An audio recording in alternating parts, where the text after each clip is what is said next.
Bueno, buenas tardes a todos. ¿Me escuchan? Buenas, hola, ve, y bueno, iguales. ¿Sí? ¿Se escucha, Pablo? Perfecto.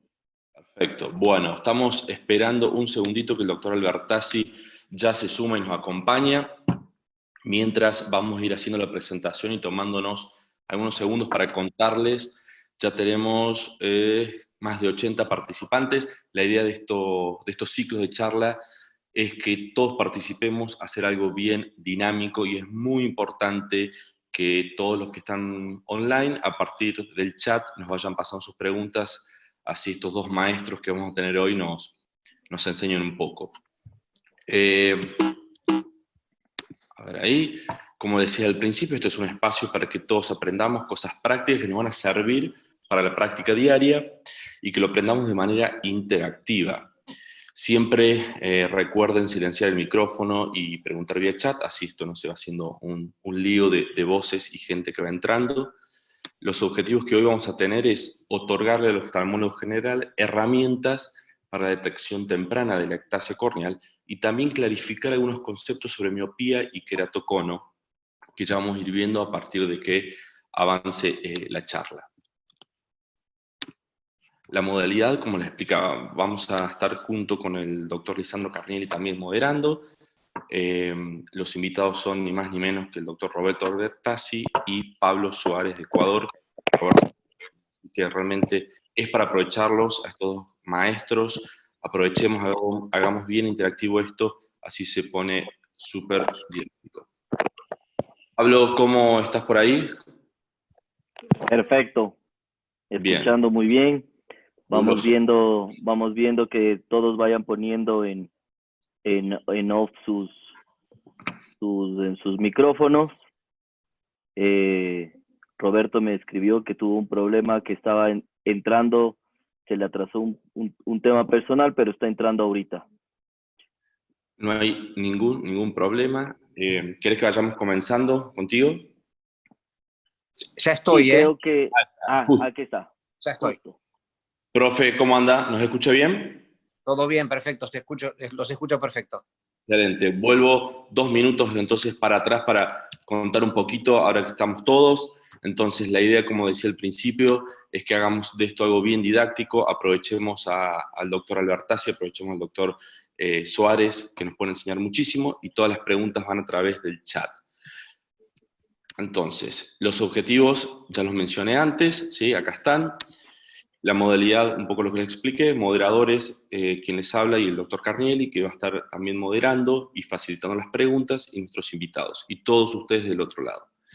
Entonces, todo arranca un poco, vamos ya directamente a la charla, con este trabajo, ¿sí? Que se publicó el año pasado. Esto es como nuestro puntapié inicial, antes de darle la palabra a nuestros invitados, donde habla de que un estudio donde es muy importante en los pacientes con miopía, independientemente del nivel de astigmatismo que tenga, detectar regularidades corneales y detectar que no haya un principio de ectasia. Entonces, a partir de ahí surge esta discusión y la charla que vamos a tener hoy. Pablo, Roberto, ¿quién quiere tomar un poco la posta? Roberto, creo que solo un Sí, comentario previo al tema de lo que habíamos durante la charla. Vamos a ir viendo este mito de la miopía. Tenemos que hacer mucho énfasis porque hoy en día tenemos varios estudios. Unos hablan sobre el detener a la miopía con gotas como la atropina, y tenemos nosotros, los que manejamos la parte de segmento anterior y de córnea, tenemos que la miopía también nos puede estar dando algún tipo de información importante para lo que puede venir a ser ectasia. Y creo que esta diapositiva va a ir muy bien. Roberto, cuéntanos un poco, tú que estás en el medio de la refracción, tuviste un software, tuviste una aplicación, eh, cuéntanos. bueno, ¿me escuchan bien? Perfecto. Bien. La miopía, fundamentalmente, hay dos grandes grupos de miopía. La que comienza antes de los 7 años y la que comienza después de los 12. Es fundamental. Fíjense que acá este trabajo que le pongo que lo hizo Holiday hace muchos años, Él cuando empezó con ecometrías, quiso saber cuál era la población que le venía al consultorio, hizo este cuadro. Fíjense que lo normal es el 94% de los pacientes que van a entrar por el consultorio van a tener una cámara anterior normal y un largo axil y cámara posterior normal. 94%. Solamente la miopía axial es el 1.1.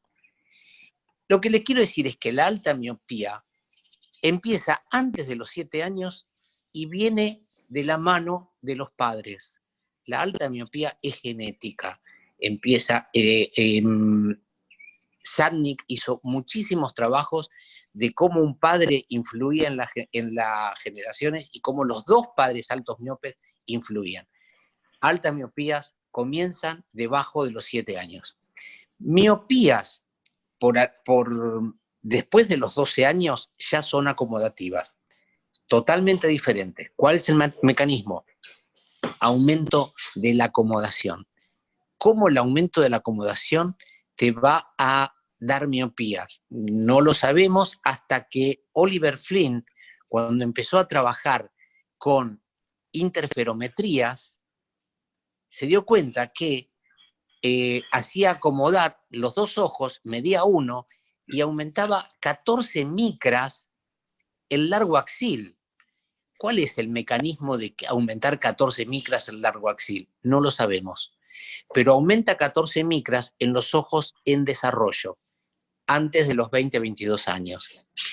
Entonces, las miopías que comienzan después de los 11-10 años son acomodativas, aumento de por este aumento del largo axil en la acomodación. Estas son las miopías que se tienen que tratar con atropina. Entonces, hay universos diferentes de miopía, no todas las miopías son iguales. Tenemos debajo de los 7. Claro, hemos hablado varias veces que inclusive, Roberto, tenemos la miopía, llamémosle axil o axial, dependiendo de la longitud, valga la redundancia, y tenemos como está en el cuadro muy bien, tenemos esas, y para que nos escuchen todos los jóvenes y los residentes que están acá, también tienes una longitud axial aumentada dependiente del segmento anterior, que eso es para que ustedes se vayan un poco familiarizando con lo que está hablando Roberto ahorita, el doctor Albertazzi, es justamente eso, es la longitud. Nosotros tenemos que saber exactamente qué tipo de longitud axial, porque nosotros tenemos dos bóvedas, tenemos una bóveda A y una bóveda B, segmento anterior y segmento posterior. No es lo mismo que A y B esté alta, grande, que sea grande a dispensas de la bóveda A, que viene a ser el segmento anterior. Es correcto, ¿verdad, Roberto? De lo que tú más o menos viste cuando hiciste tu software. Exacto. Y otra cosa, el número clave que pasan de uno al otro es 26 milímetros de largo axil. Debajo del 26 no son axiales, por encima de 26 ya es una miopía axial y alta. Acá en la diapositiva hubo un problema de soft y se fue pequeño, normal y grande, porque la cámara anterior también puede ser pequeña en la parte inferior, normal en la parte Correcto. media y grande en la parte superior. Entonces el ojo se puede elongar, no solo la pared posterior, sino también la copa anterior. Y eso es muy importante saber qué tenemos. Fíjense, los que ponemos ICLs, cómo nos fijamos en estas cosas. Sabemos que hay miopías que nos dan una cámara anterior más grande y otras que tenemos una cámara anterior más pequeña. Es muy importante saber qué anatomía del ojo tenemos y cómo funciona esa anatomía. Perfecto. Ese es un punto muy importante porque nosotros tenemos herramientas que a veces las estigmatizamos o las titulamos. El ecobiómetro solo para pacientes con cataratas. No. Un ecobiómetro, hoy en día, Pentacam o la tomografía o Galilei, te dan la longitud axial, muchos de ellos, pero el ecobiómetro te da justamente lo que estamos hablando. Es decir, te da la longitud axial y te da la profundidad de cámara. Entonces, tú con eso, y muchas veces, no solo eso, porque hay valores que nos imprimen y no sabemos el volumen de la cámara anterior. Es decir, nosotros tenemos que comenzar a ver con el cuadro este 3x3 de largo axial que tiene Roberto, es muy importante el poder ubicar en qué sitio está mi paciente. Para nosotros poder relacionar. Entonces, tú ya estás teniendo ustedes están teniendo este tipo de cambios, pedir una ecobimetría en un paciente que tiene un cambio miópico o un cambio refractivo muy importante, te puede ayudar a ver en qué compartimento es en donde estamos teniendo algo de problema. Obviamente ese resultado con la tomografía corneal nos va a ayudar mucho, pero creo que esas serían cosas muy importantes para nosotros tomar en cuenta. La ecobiometría para saber en los sitios donde están ampliándose las cámaras. Y aparte, otra cosa, yo tengo una deformación profesional que hice muchos años retina, entonces vas a tener patologías miópicas y patologías hipermetrópicas. Un miope no te va a hacer nunca un pliegue coroideo. Un hipermetrópe te va a hacer un pliegue coroideo, te va a hacer una coroiditis serosa. Y el miope no te lo va a hacer, te puede hacer un lacquer crack, te va a hacer una maculopatía por miopía, te va a hacer diferentes patologías que las hacen solamente los miopes, no las hacen los hipermétropes. Entonces, tenemos que saber cuál es el largo axial, es fundamental. Roberto, no sé si es que comentas un poco sobre el resultado de Musler en esta curva, Andrés. Claro. ¿Tienes algo? A ver si... Este estudio a mí me parece muy bueno porque si uno empieza a trabajar con pacientes de queratoconos, ven que el autorrefractómetro no lo ayuda mucho, y lo confunde más. Y realmente estos autores se tomaron Spetter se tomó el trabajo de medir la sobreestimación que hace la miopía. Y realmente es verdad. Por eso es todo lo que dice yo hice Stone Software, cómo ayudarlos a refraccionar este tipo de pacientes. Esto es una de las pruebas de por qué los autorrefractómetros se equivocan, sobreestiman la miopía. Creo que estamos hablando de algo clave y uno de los conceptos que vamos a dejar para el final, ¿no? El autorrefractómetro en pacientes con queratocono parece que es algo fundamental para los que nos están viendo. Voy a pasar a la aquí hay una cosa que es muy importante. Muchas veces, y ustedes se comienzan a dar cuenta, que ustedes hacen una refracción, y hablábamos del otro día en un webinar, de las incongruencias que tiene el astigmatismo. Muchas veces nosotros podemos tener, acordémonos que nuestras córneas, o en la etapa inicial, que ya vamos a ver más adelante en las diapositivas, son córneas muchas veces al inicio prolatas, centrales, tienen un poder multifocal, la córnea, más no el resto de poderes reflectivos del ojo, como el cristalino. Tú ves un paciente que tiene en el autorrefractor -5 con -6 y ve 20/20 sin gafas. Entonces, la correlación de todo creo que nos invita a tener un análisis, porque el paciente con queratocono es un paciente que refractivamente nos puede dar una sorpresa. Y esto viene inclusive para los que colocamos anillos. Muchas veces presentan estudios, y con los que hacen mis respetos, pero yo no voy mucho por esa línea, de presentar mejoría refractiva, es decir, en cuanto a la refracción, si es que el anillo está bien implantado o no está implantado. Nosotros refractivamente podemos encontrarnos cualquier novedad y cualquier sorpresa. Creo que podemos seguir, Andrés. La importancia del coma, Pablo, ahí que lo vamos a hablar más adelante también a la hora de la refracción. Por supuesto. Clave. Paso, muchachos, a la próxima diapositiva. A ver, Pablo, ¿lo puedes ver? Perfecto. Bien, acá hablamos un poco de lo que es la atopía y la influencia, sobre todo en estos pacientes niños, que muchos son atópicos, y cómo va a influir ya lo que es el estrés, la parte mecánica. ¿Qué nos podés contar de eso? A ver, aquí tenemos que ver vienen 2 diapositivas que son muy importantes con un diagrama en el que ustedes van a entender. nosotros tenemos varios principios físicos. Acordémonos y la forma en la que debemos explicar a los padres y a los niños de los pacientes que comienzan a tener cambios astigmáticos, cambios miópicos y son atópicos, cómo pueden llegar a tener un queratocono. Es justamente, tenemos el estrés y tenemos la tensión. Obviamente, el ojo es una bomba, es una pelota muy flexible, que es muy dependiente, el cambio de forma depende de fuerzas externas. Y entre eso está el problema de la atopia. No sé si puedes poner la siguiente diapositiva, Andrés. Entonces nosotros tenemos aquí, vemos la elasticidad, vemos la rigidez, vemos la fortaleza, vemos la extensibilidad, vemos la resistencia de lo que tenemos. Entonces, acordémonos en cuanto a la memoria que tiene la córnea. La córnea tiene una memoria en la que una vez que se deforma puede volver a su sitio normal, ¿no es cierto? Podemos generar ciertas maniobras en la cual cambiemos. Simplemente para nosotros poder explicar en términos técnicos y que ustedes entiendan, imagínense lo que hace la lente de contacto blanda, que el famoso Warpage, en una córnea. ¿Por qué le mandamos nosotros a retirar un paciente si es que usa un gas permeable o que usa un blando?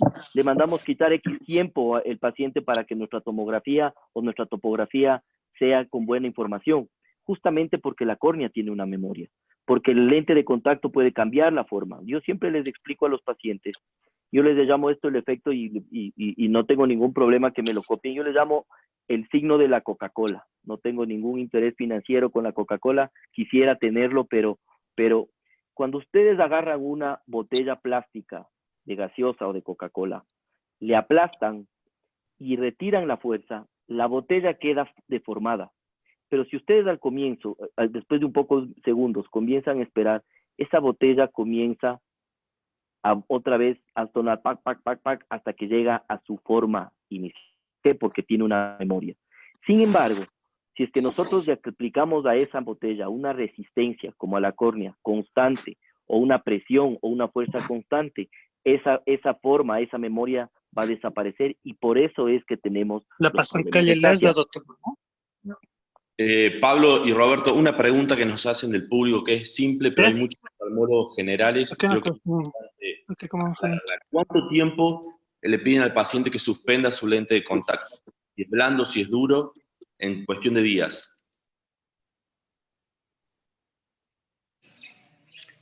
Si querés empiezo yo, si Dale. se escucha bien. Vamos. Ustedes todos conocen lo que es la queratoortología. La queratología, si no lo conocen, son un diseño especial de lentes de contacto que apretan la parte central de la córnea, desplazando el epitelio hacia la periferia.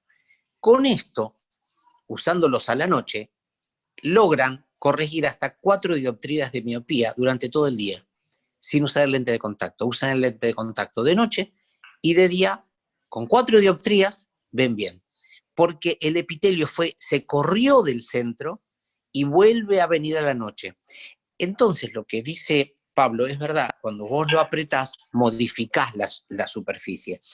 Lo ideal de sacar los lentes de contacto para estudiar la córnea es primero que tiene que tener una superficie sana. No podemos estudiarlo con una superficie enferma. La topografía, el plácido y el Genflu, si tenés alteraciones corneales, te van a dar error en el diagnóstico, va a ser error en el diagnóstico. Entonces, tenemos que tener una superficie, tenemos que mejorar las blefaritis y tiene que estar un film sano. Y repetir los estudios y que nos den coherentes. Es eso, se dicen 5 días por año de uso, por ahí es antes, pero si nosotros le mejoramos la lágrima y empezamos a hacerle topografías, y las topografías son coherentes y empiezan a repetirse iguales, ya es momento de poder tener una opinión. Adelante, Pablo. Yo creo que si es que nosotros queremos poner un tiempo, yo hablaría de una semana el gas permeable y hasta el blando, y hasta un mes el rígido. Puntos suspensivos. Nota chiquita de lo que estoy diciendo. Depende el uso del paciente. Hay pacientes que usan sus lentes de contacto para hacer deporte, para eventos sociales o su vida social, que posiblemente su efecto de la Coca-Cola o su Word Page sea disminuido muy rápidamente. Pero si tenemos un paciente que se despierta a las 7 y llega de su oficina a las 9, 10 de la noche y usa todo el día, posiblemente va a tener exactamente el mismo efecto ese lente blando que un gas permeable. Entonces, la etapa inicial, desde mi punto de vista, es 3 semanas de un gas permeable, 1 semana con estas indicaciones y tiene que avisarse al paciente que se vamos a repetir la parte topográfica porque la córnea va a estar, nosotros vamos a estar felices de esa córnea cuando no veamos lesiones. Y para eso sirve mapas como el que está apareciendo ahora, que tenemos la diferenciación de mapa. Cuando nosotros veamos en un mapa de un difference, en el caso de Galilei, yo soy usuario de Galilei, que veamos que ya esa córnea ya no cambia entre una toma y otra, posiblemente ya esa es una alteración corneal, como decía Roberto, o buscar en lágrima o buscar en párpado, pero ya estamos llegando a una normativa. Esa sería mi recomendación. Yendo ahora a la parte de lo que estábamos hablando, de lo que es la flexibilidad, la extensividad, la resistencia. Aquí tenemos el mismo paciente, es una diapositiva que a mí me encanta porque es un paciente niño que le hice un Galilei según la secuencia de su proceso atópico. Y nosotros vemos en la primera diapositiva lleno de papilas, en la segunda comenzamos el tratamiento, ya tenemos menos papilas y en la tercera vemos un tarso muy sano. Y nosotros podemos ir viendo cómo va el cambio topográfico en este caso del paciente. Entre la primera y la segunda, en la tercera gráfica del anterior axial curvature, vemos los cambios que ha existido en ese paciente. Esto es muy importante para que vean que un paciente puede llegar a ser normal simplemente dándole el tratamiento. Nos podemos asustar muy prematuramente, si lo podemos decir así, de un queratocono, cuando lo que estábamos hablando, como bien lo dijo Roberto ahorita, una mala lágrima, un mal tratamiento o en el caso de una atopia. Bien, ahí, Pablo, qué importante esto, el tema de sombras de tijera, ¿no? Como primeros signos, sobre todo, insistimos en estos pacientes pediátricos. A ver, yo creo que hoy en día vivimos una época de la tecnología, vivimos una época de cierta forma del facilismo y debemos aprender de los cardiólogos y debemos aprender de los neurólogos. El cardiólogo, por más tecnología todavía, y el neurólogo anda con su martillo para ver los reflejos. Nosotros tenemos que andar todavía con la linterna para hacer una refracción. El retinoscopio debe ser la herramienta. A los chicos que nos oyen, a los residentes que nos oyen, no voten por un autorrefractor porque la información que nos da este instrumento es importante. Nosotros haciendo una refracción manual podemos ver una degeneración macular si nuestra sombra es blanca, podemos ver una sombra en tijera en un queratocono, podemos ver muchas cosas en el momento en el que nosotros estamos refractando. Y esto es un análisis que este es un paciente que tiene una sombra en tijera y que por la sombra en tijera pedimos un Galilei y vemos que tiene una pequeña simetría. Es decir, a veces nos vamos mucho hacia lo tecnológico y teniendo herramientas como un retinoscopio a la mano podemos sacar mucha información. Bien.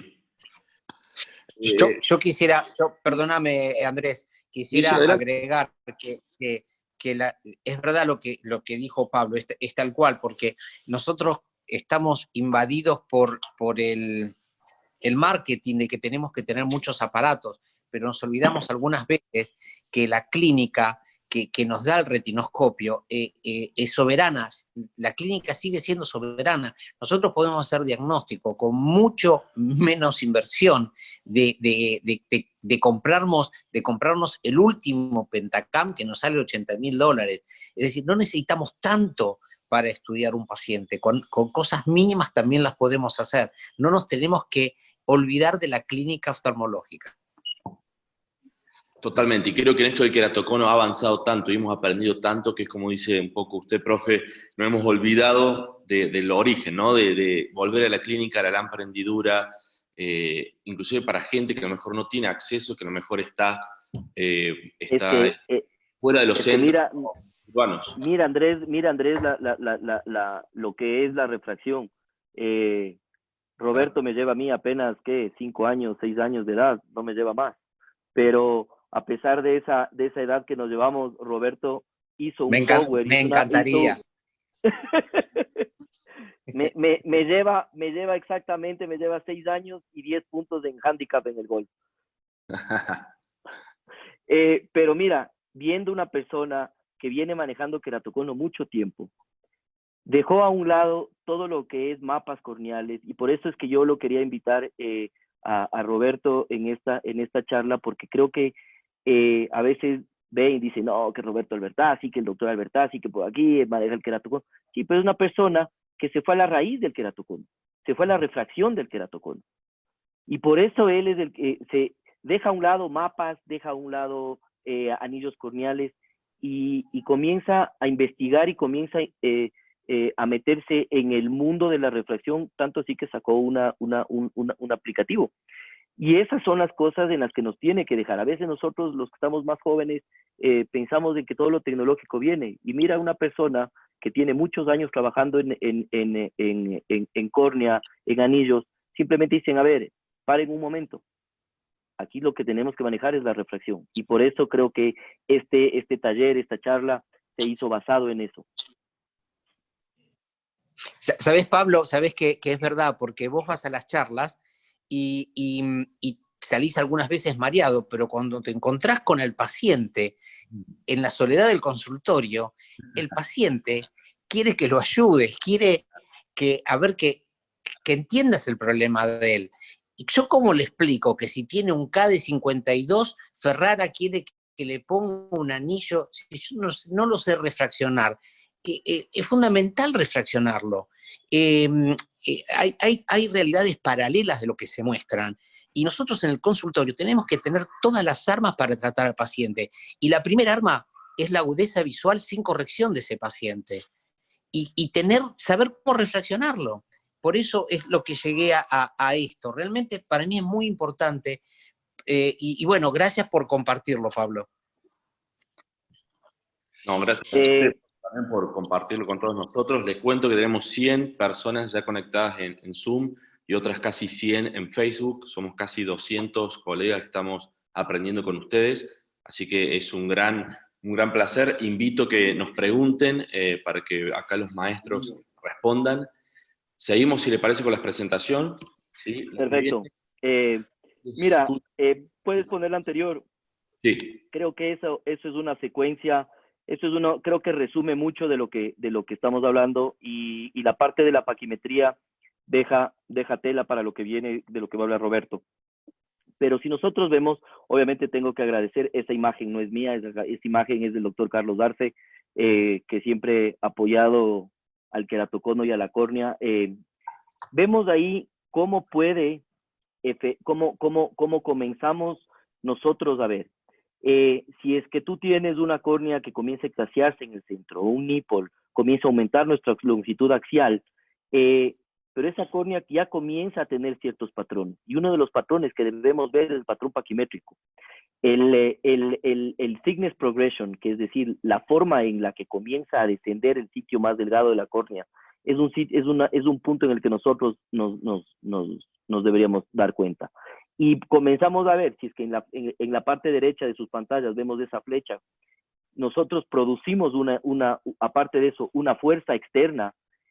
Podemos ver cómo cambia la córnea y cómo se deforma la córnea. Entonces, si es que yo en esta gráfica resumo qué es lo que necesito, yo puedo que con esta gráfica decir, necesito refracción, necesito ecobiometría, necesito ver paquimetría. El mapa paquimétrico es muy importante para esto, y obviamente los mapas de elevación y los mapas de axiales. Podemos poner la siguiente. Sí, señor. Vamos. Este es un caso clínico de un de 9 años, Pablo. Mira, este es un caso clínico de un paciente que les comentaba a ustedes antes de la charla. Ahora estamos teniendo la ventaja y estamos comenzando a incursionar un poco en el tema de la biomecánica corneal, que puede ser objeto de otra charla. ¿Por qué? Porque estamos comenzando a enviar a este tipo de pacientes, ¿ya? Hacer exámenes de Corbis para nosotros poder visualizar. ¿Qué pasa con este paciente? Analicemos de este paciente muy brevemente. Yo tengo un paciente que tiene un 0,34, 0,35 dioptrías de astigmatismo, ¿ok? Tiene una miopía, el papá viene con una bolsa repleta de anteojos del chico que viene cambiando, y si es que nosotros nos vemos la parte central con la parte periférica, tienes 42.7, tienes 43.1 y tienes una periferia de 40.9. Si es que yo me voy hacia atrás, hacia los índices, que no podemos decirles este paciente tiene 3 dioptrías de diferencia desde la punto central hasta la parte periférica. Es decir, yo veo un paciente que tiene una córnea completamente, entre comillas, puede ser una córnea normal, pero yo veo una isla normal en el centro, es decir, el resto de su córnea es plana, pero su parte central está comenzando a prolatizarse. Y si es que yo a esto le sumo la imagen de la cara posterior, yo ya veo en la parte inferior, yo ya veo una simetría. Pero esto es ver el gráfico. Pero si es que yo veo los índices de probabilidad de queratocono, tengo un índice de probabilidad de 0,5, pero tengo una probabilidad ya del 2 y más. Y tengo un astigmatismo de 0,35. Es decir, nosotros podemos ver que este paciente ya no tiene que ser, señor, ¿sabe qué? Tenga lentes de su hijo, o tenga, señora, tenga lentes de su hijo, váyase. Es un paciente que tiene que entrar a un periodo de evaluación tomográfica por lo menos cada 3 o 6 meses para nosotros poder hacer una curva y poder entregar. Personalmente, no sé, Roberto, qué es lo que como tú manejas, pero yo este paciente ahora lo mando a hacer Corbis. Estamos haciendo una comparación de casos de falsos negativos con falsos negativos en Pentacam más Corbis, y estamos teniendo resultados completamente asombrosos que en su momento los debemos de compartir. Pero este paciente en mis manos le hago este Galilei, lo repito en 3, lo repito en 6, lo repito en 9, es decir, cada 3 meses, y a los 9 meses yo me siento otra vez con el padre y veo, y con la madre y veo cómo es la evolución de ese queratocono. Y vamos a ver en el siguiente caso algo parecido. Acá en esta, Pablo, tenemos un solo caso. Ya empezamos con esta por una cuestión de tiempo. No sé si querés agregar algo más o el doctor Alberto. No, yo creo que ahí entra Roberto, este es de su... Aquí es donde claro, se abre como pavo real.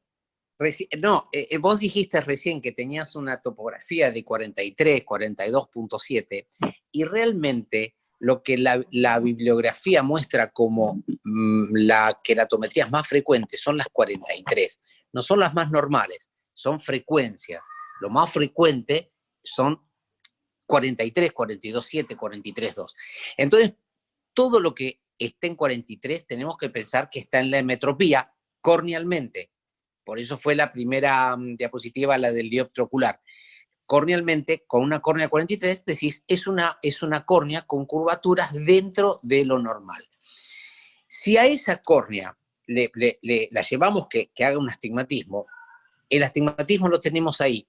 Si nosotros tenemos el eje curvo, es el mayor valor, el eje curvo señala realmente la localización del cilindro hipermetrópico. Es decir, si tenemos un eje curvo de 46, sabemos que nos alejamos 3 dioptrías de lo normal. Entonces, ese astigmatismo decimos, sí, ese puede llegar a ser un -3 en el eje 0. Y el eje, el de arriba, que es un astigmatismo a favor de la regla, y el de abajo es en contra de la regla. ¿Por qué es a favor y por qué es en contra? Es a favor porque es el más encontrado en la naturaleza y es porque la fuerza de los párpados haría que el encurvamiento sea más vertical, no horizontal. Ahí están lo que es el eje miópico y el eje hipermetrópico. Si se alejan de los 43, le vamos a lo que más se aleje será más miope, lo que quede por debajo es hipermetrópe. ¿Se entiende algo así? Sí, claro. Total, Perfecto. total. Entonces, vamos para la próxima. Acá vemos uno de, no te digo que es el más frecuente, porque realmente el Bowtie, dentro de los queratoconos, en los estadios, en el estadio 3 llega a un 33%, pero en los otros tiene un índice menor. Esto tiene que ver que los Bowtie aparecen con los afinamientos centrales. Comáticamente, ahí está en verde, y los ejes comáticos tienen muy poco desviación del eje astigmático corneal. Entonces, estos pacientes los vamos, primero que se acuerden, que todos los pacientes que entran al consultorio, el 94% de esos pacientes fueron normales. Si fueron normal el 94% pueden haber tenido un 43% normal. Si aparecen con un astigmatismo, sí, es anormal. ¿A cuánto fue? Y le ponemos la miopía y el astigmatismo según la topografía. ¿Ok? Este es el patrón, ya te digo, muy frecuente, un 30%. Bien. Pásame la próxima. Si nosotros tenemos un nipple tiene la parte central mucho más delgada, pero mucho más grande. Los nipples no son tan frecuentes, se ven en los estadios más avanzados 3 y 4, pero si nosotros tenemos la suerte de ver un nipple en un grado 2 con 48, podemos pensar que el 48 tiene 5 dioptrías de astigmatismo.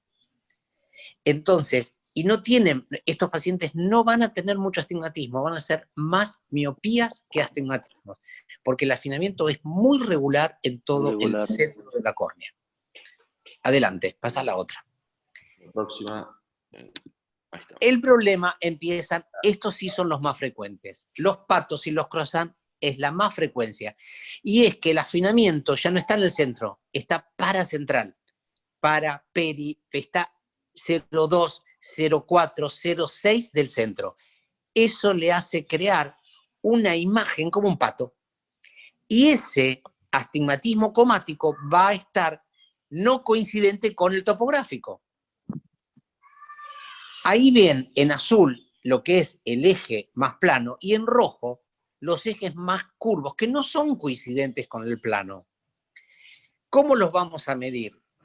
Ya te dije, todo lo que se aleja de 43 para mayor es miope, para debajo es hipermétrope. Los patos van a tener muchos astigmatismos mixtos que se corrigen con, por ejemplo, con un -4 más 2. Porque es como si fuera una teta, como habían visto. La parte superior de la teta se vuelve hipermétrope, la parte inferior se vuelve altamente miópica. Entonces, muchos de estos pacientes lo van a refraccionar correctamente con un -5 más 2. Pasá a la próxima. Acá tenés los croissants. El croissant tiene menos distorsión de los astigmatismos comáticos con los topográficos. Son más fáciles de refraccionar. Lo mismo, estos van a tener una parte de la córnea hipermétrope, casi siempre es la superior nasal, y una parte muy miope, que es la inferior temporal. También, estos muchas veces los vas a refraccionar -5, -6, más 2, más 3. Esto tenemos que saberlo, porque cuando vos lo refraccionás y el paciente dice, no veo, ahora veo, ¿cómo me hiciste ver? Ahí te empieza a creer que vos entendés el queratocono. Porque el paciente ya vino de un montón de otros profesionales que nadie lo hizo ver. Entonces, empezándolo a refraccionar con mixtos o bicilíndricos, acompañando de la topografía de lo que es la parte hipermetrópica de la miópica, no solo lo hacemos ver, sino nosotros vamos a entender cuáles son los ejes que tenemos que utilizar para poner los anillos. Pasa a la próxima. Si es que nosotros vemos y entendemos ahora, si es que nosotros vemos lo que acaba de explicar Roberto ahora y analizamos la forma de ver el nomograma que que se maneja ahora el nomograma del doctor Alfonso y el nomograma de Oviedo, de Fernández Vega, es basado exactamente en lo mismo. Nosotros lo que tenemos que aprender a ver es a desmenuzar. ¿Cuál es el eje de la coma? ¿Cuál es el eje refractivo? ¿Cuál es el eje topográfico? ¿Cuál es la sincronía que hay entre ellos para nosotros poder ver? Y estamos hablando, y creo que en esta charla hemos hecho énfasis de eso, estamos hablando desde la parte de refractiva, de refracción, hasta la implantación de un lente. Ahorita acaba de decir Roberto una cosa muy importante. Conociendo tú tus ejes refractivos, vas a poder conocer luego la implantación de un anillo. Es que eso es lo correcto, porque no solo ver una forma, no solo ver el color. ¿Cuántas veces nos ha pasado que me llegan cuando yo recibimos pacientes que no son hechos las topografías de nosotros o en algún otro sitio, que no están estandarizadas las escalas y nos alarmamos porque están en otra escala? Es decir, nosotros tenemos que aprender a verla, aprender a ver los números, aprender a conocer y aprender a ver todos sus vectores y todas sus directrices para nosotros poder encontrar en ese paciente una solución terapéutica y obviamente refractiva.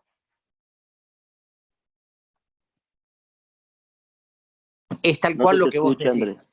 Es tal cual lo que vos decís. Si no aprendemos clínica, vamos a ser malos cirujanos.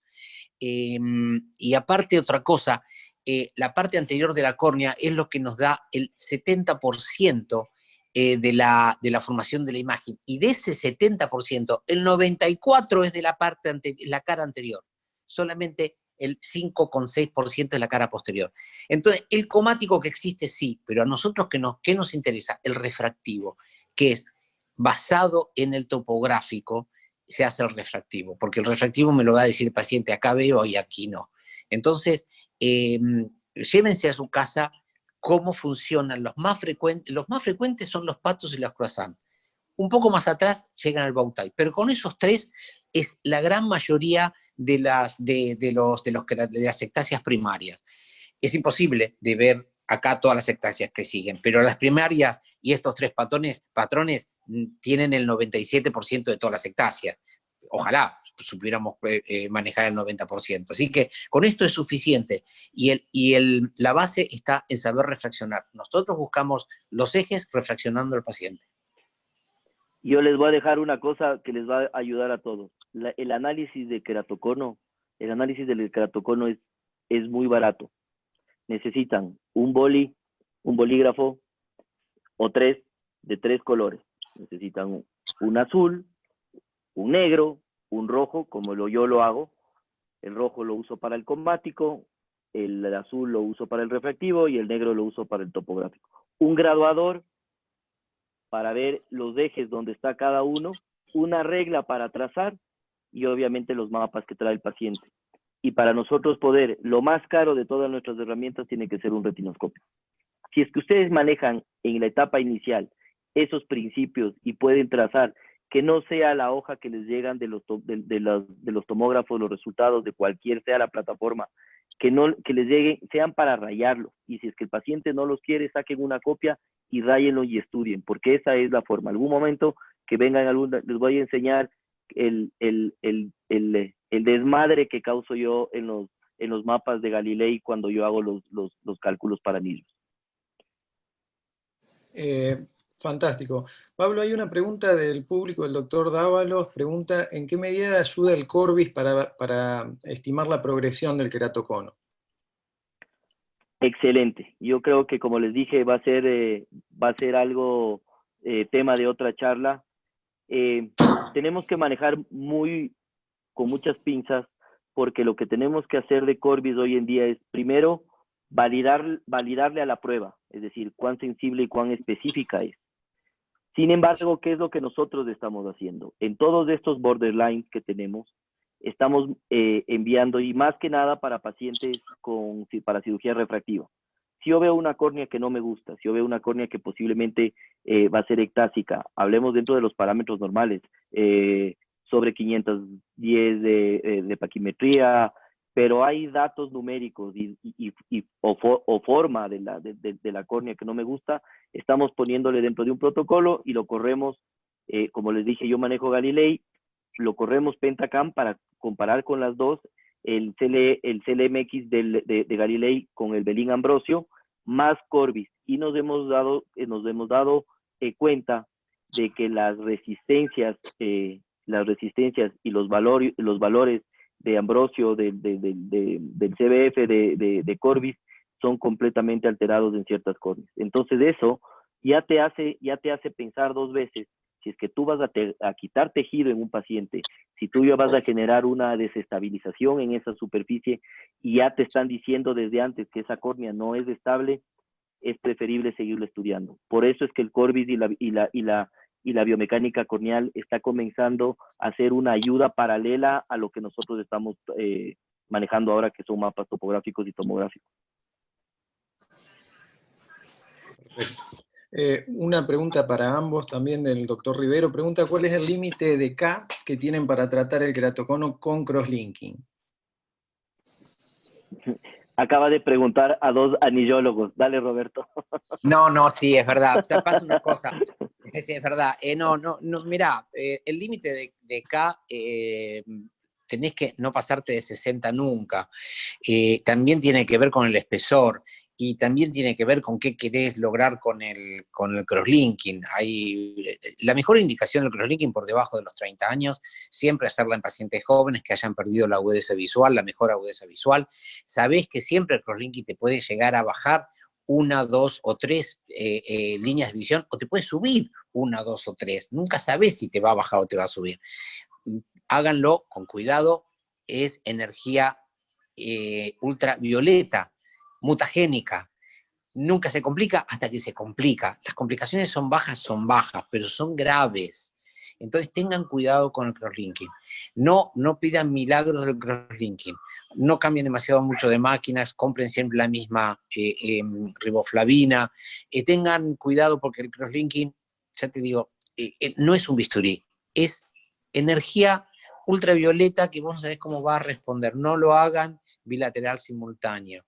Y sí, por supuesto, nunca 60 de K. Es eso, y que sepan que van a tener la paquimetría central más de 430, que llegue a 450 sería perfecto. Por favor, eso. Yo aumentaría un par de cosas ahí. Yo soy mucho más conservador. Yo hago en queratoconos que están iniciando, en niños que están comenzando, que ya tenemos el diagnóstico. No me gusta meterme en córneas prolatas con crosslinking. Soy muy conservador. Yo no llego a 48, 47. Me gustan queratoconos grado 1, frustros o que están en actividad. Y creo que añadiendo lo que dijo Roberto ahorita, por el tema de la energía, creo que es mandatorio a todo paciente mandar a hacer un contagio endotelial. Roberto, me gustaría hacerte una pregunta para lo que hemos estudiado de tus libros y tus clases, que en 2 palabras, tu tratamiento tópico que vos siempre nos aconsejas, que es ciclosporina para manejar la inflamación, antialérgico y lubricante. Decime si has cambiado algo en todos estos años de experiencia o sigue siendo ese tu caballo de batalla. Sí, ahora estamos empezando con algunos pacientes que no toleraban la ciclosporina con el Tracolimus. Y otra cosa, también tengo pacientes de ciclosporina hace 14 años y vos no sabés lo que cambian esos ojos. Constantemente estamos revisando y ahora estoy revisando la base de datos y no vienen muchos pacientes viejos, pero cuando vienen y que fueron obedientes con la ciclosporina, pacientes de 10, 12 años con ciclosporina, es otro ojo. Claro. Es otro ojo. Así que realmente cambia mucho. Hay que darle, yo le doy todo. Mirá, yo les digo siempre, ¿cómo lo tratan? Mirá, ciclosporina, anillos, crosslinking y una misa. Todo lo que le puedo dar se lo doy. Bueno, la verdad que, Pablo, no sé si querés agregar algo más, estamos terminando, ya estamos a tope de invitados, la gente está muy prendida con la charla. Me gustaría después de ustedes cerrar con los 2 o 3 conceptos que dejamos de hoy, que por supuesto viene de parte de ustedes. No sé si quieren agregar algo más. Creo que los hemos hablado. La base del queratocono. Esta charla ha sido muy importante, en la que le hemos armado con Ophthalmo University y con Roberto, porque es un fundamento. Yo creo que mis recomendaciones es: no dejen el retinoscopio a un lado, aprendan a refractar a esos pacientes, porque acuérdense que la oftalmología es subjetiva. Nosotros podemos creer que el paciente está viendo 20/20, pero a ese paciente no le gusta ese 20/20. Y tenemos que conocer de la refracción, porque nosotros tenemos que creer lo que nos dicen, no lo que nosotros hemos hecho. Entonces, la refracción es una herramienta en la que nosotros podemos compartir y ver el éxito o el fracaso con ese paciente. Para mi punto de vista, la refracción y ver a los pacientes, no dejarle al miope que comienza a cambiar muy rápido, no dejarle a un lado, estudiarlo. Muy bien. Andrés, yo te quería agradecer todo esto, que son bases del tratamiento, que es muy importante, no irnos directamente a los anillos.